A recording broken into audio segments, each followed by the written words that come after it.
On a previous video we mentioned that you could find probabilities using the empirical rule or the empirical formula. That works a lot of the time, but there are better ways to find probabilities that are more efficient. And one of them is to use the addition rule. The addition rule applies anytime you have a statement of the form probability A or B. In other words, if you'll notice there's an or between those two events. If those two events are mutually exclusive, which means they cannot occur at the same time, then the probability of A or B equals the probability of A plus the probability of B. Now, if those events are not mutually exclusive, which means that they can occur at the same time, then we have to use the second version of the addition rule. And that version says the probability of A or B equals the probability of A plus the probability of B minus the probability of A and B. Again, there's two parts to this. One if the events are mutually exclusive, and the other one if they are not mutually exclusive. Let's look at an example.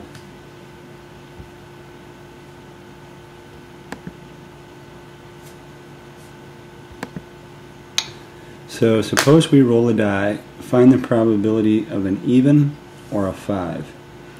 Whenever we work probability problems, we want to make sure that we write out a probability statement.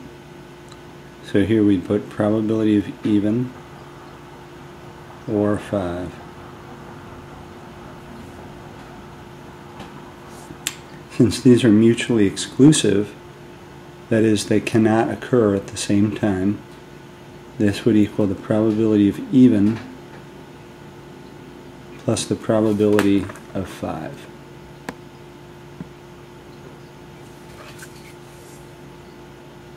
So P of E plus P of 5.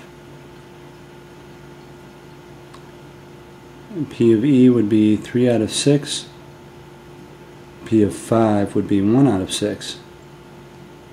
And that would give us a total of 4 out of 6. And we always reduce, so that's 2/3. What if we found the probability of an even or a prime number? So that'd be probability of E or P. Now, evens and prime numbers are not mutually exclusive. Why? Because the number 2 is both even and prime. So we're going to have to use the second version of the addition rule, which looks like this. Probability of even is 3 out of 6. Probability of prime is also 3 out of 6 because there are 3 prime numbers on that face of dice, 2, 3, and 5. Minus the probability of an even and prime, well, there's only one of those, that's the number 2.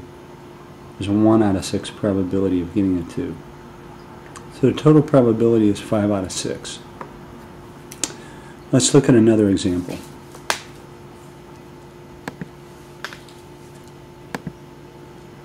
Here's a two-way table, very similar to the two-way tables that you worked with when you were working with relationships between variables. So what's the probability of an English major or a math major if you randomly drew one person from this group of 46? Well, English majors and math majors are mutually exclusive. In other words, you're either one or the other. At least that's what we're assuming here. English majors, the probability is 15 out of 46, and math is 20 out of 46 to give us 35 out of 46. But what if we looked at English majors or females? These are not mutually exclusive. They actually overlap. If you look at the chart, they overlap right there. There are 5 people who are both English majors and females. So here's where we have to use the second version of that addition rule. This probability of E, probability of M, minus, should be a minus there, minus the probability of E Oh, I screwed up. That shouldn't be M, that should be F. Probability of E plus probability of F minus probability of E and F. If we work that out, we get 15 out of 46 plus 24 out of 46 minus 5 out of 46, because there are 5 people who are both.